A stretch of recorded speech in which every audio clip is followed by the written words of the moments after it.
আজকে হচ্ছে হলো ডে 3 অ্যাট ভিতরকনিকা। আর আমাদের এই রিসর্টকে বলতে হবে টাটা বাই বাই। আমরা যাচ্ছি আমাদের পরের রিসর্টের দিকে, যেটা এখান থেকে জাস্ট একটু আগে 5 মিনিট। তো তোমাদেরকে দুটো রকমেরই সেগমেন্ট দেখিয়ে দিলাম, দুটো আলাদা টাইপের। একটা ছিল টেন্ট হাউস আর একটা ছিল কংক্রিট বিল্ডিং আলা হোটেল, যেটাতে আমরা পরেরটায় যাচ্ছি। ওটার নাম হচ্ছিল জঙ্গল অ্যাভেঞ্জার্স রিসর্ট। তো চলো বেশি দেরি না করে এখান থেকে ব্রেকফাস্ট করে আমরা বেরিয়ে পড়ি। তো ফাইনালি ওই রিসর্ট থেকে আমাদের চেক আউট হয়ে আমরা এখন নিজের সেকেন্ড রিসর্টেও পৌঁছে গেছি। আর সেকেন্ড রিসর্টে একটু ফ্রেশন আপ হতে হবে। সো ততক্ষণ তোমরা রিসর্টটা দেখে নাও, কারণ এই রিসর্টটা বিশাল বড় আর অনেক অনেক সেকশনস রয়েছে এই রিসর্টটায়। আর এদের আরও অনেক রকমের নতুন নতুন বিল্ডিংস আর কনসেপ্টসও আসছেই। সেটা পরবর্তী 2-3 মাসের মধ্যে হয়তো রেডি হয়ে যাবে ওদের, তখন তোমাদেরকে আলাদা একটা নতুন ব্লগে দেখাবো। বাট আপাতত এদের যেই রুমসগুলো রয়েছে আর প্লেইং জোনটা রয়েছে সেটা তোমরা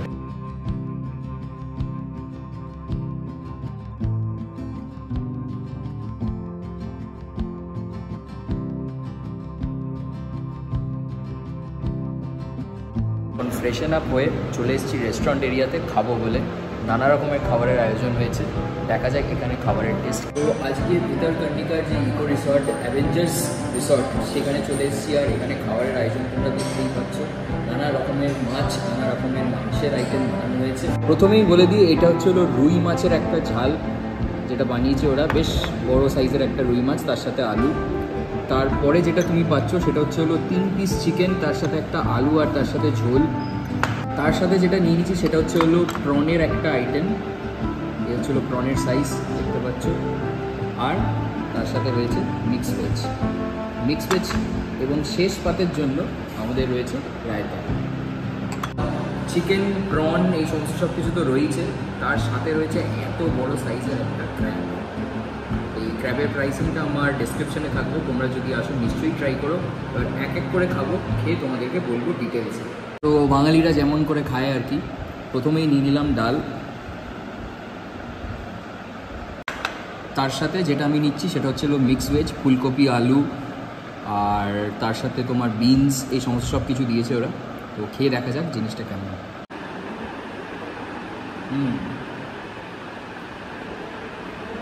ডালটা মুগ ডাল, তার সাথে মিক্স ভেজটা কিন্তু খুবই ভালো লাগছে। এবার খাবো হচ্ছে চিকেন। তো আমি তো মাছপ্রেমী নয়, তো তোমরা যারাও মাছপ্রেমী হও এখানে কিন্তু নিশ্চয়ই এসে ওদের রুই মাছের যে কোনো আইটেম তোমরা ট্রাই করে দেখতে পারো, খুবই সুন্দর খেতে। তো এই হচ্ছে রুই মাছের সাইজ, দামটা আমার ডিসক্রিপশানে থাকবে।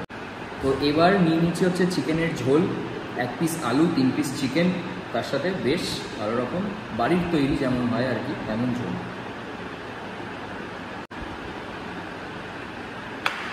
এই দেখা যাক কেমন। পুরো মনে হচ্ছে রবিবারের দুপুর, আর সেই মাংসের ঝোল যেটা তোমরা বাড়িতে খাও ঠিক তেমনই মাংসের ঝোল তোমরা এখানেও পাবে। মাংসটা দেখা যাক কেমন। মাংসটাও কিন্তু খুবই নরম।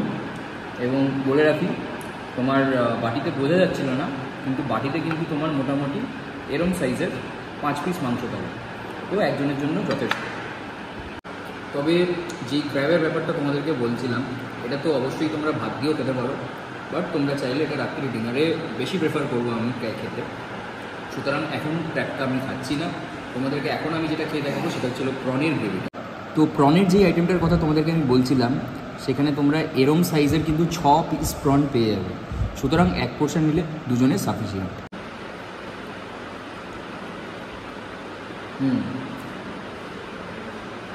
চিংড়ি মাছের মালাইকারির মতনই খেতে অনেকটা, কিন্তু এটার নামটা আমি ঠিক জানি না ওরা এখানে লোকালি এটাকে কী বলে।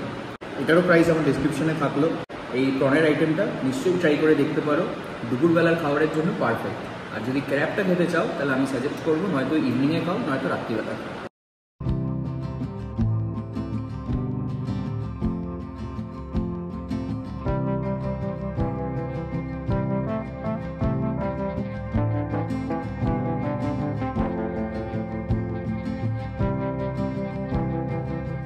এখন যেমন তোমরা দেখতে পাচ্ছ ব্রেকফাস্ট করতে চলে এসেছি ভিতরকনিকার জঙ্গল অ্যাভেঞ্জার্স রিসর্টে। আর আজকে চলো 4th ডে আমার উড়িষ্যাতে। আর এখন ব্রেকফাস্টে নিয়ে নিয়েছি হচ্ছে পুরি, 5টা পুরি নিয়েছি আর তার সাথে ঘুগনি নিয়েছি। ঘুগনিটা কিন্তু বেশ ভালো, আর খেয়ে দেখা যাক কেমন।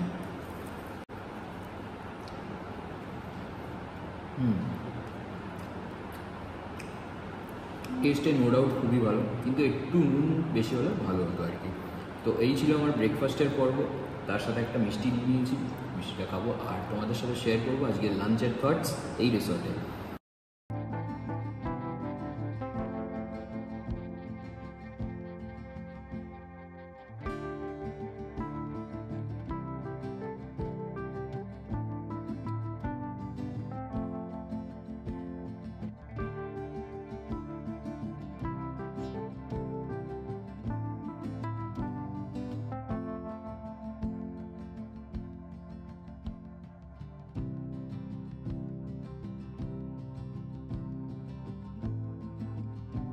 তো কালকে থেকে মোটামুটি এখন 24 ঘন্টার ওপরে হয়ে গেছে আমরা এখানে থাকছি।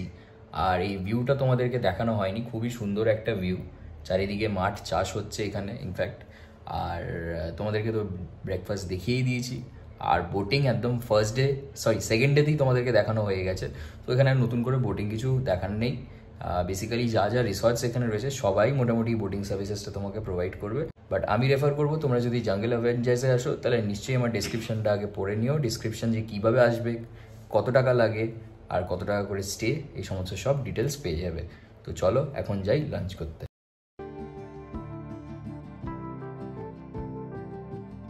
তো এখন আমরা ফাইনালি রিসর্ট থেকে বেরিয়ে গেছি আর এই হচ্ছে হলো রাস্তা। এই রাস্তা থেকে আমরা এখন কিছুটা দূর এগিয়ে ওই সামনে যেই বোটটা লাগানো আছে ওই বোটটার ওখানে আমরা যাব। আর এখান থেকে বোট নিয়ে আমরা যাব জয়নগর ঘাট। তো সুতরাং তোমরা বুঝে যাবে যে লোকাল ট্রান্সপোর্ট ইউজ করে কিভাবে এখানে আসা যেতে পারে। চলো যাওয়া যাক। তো তোমরা কিছুটা এরম একটা রাস্তা দিয়ে যাবে, গিয়ে স্ট্রেট ওইখানে দেখতে পাচ্ছ লোকের জমায়েত, ওইখান থেকে তোমরা বোট ধরে জয়নগর যেতে পারবে। তো এই হচ্ছে হলো রাস্তা, এখান থেকে মোটামুটি তোমাদেরকে জয়নগর নামিয়ে দেওয়া হবে আর ওই সামনে থেকে তোমাদেরকে গাড়ি নিতে হবে। এবার দেখা যাক কোথায় অবধি গাড়ি পাওয়া যায় এখান থেকে। তো তারপর আমরা ওইখানে বোটের ওইখানে নাম্বার দেওয়া ছিল এই দাদার, ওই দাদাকে কল করে আমরা এখন যাচ্ছি চান্দবাড়ি। এখানে যে রাস্তাটা দেখতে পাচ্ছি এটা ছিল রাজকনিকা, এখানে তোমার বাস ছাড়ে সন্ধ্যেবেলার দিকে ডাইরেক্ট কলকাতাতে। তো এই হচ্ছে হলো সেই জায়গা, এই জায়গায় আসার জন্য এত কসরত। আর এই হচ্ছে হলো এখানকার বাস স্ট্যান্ড।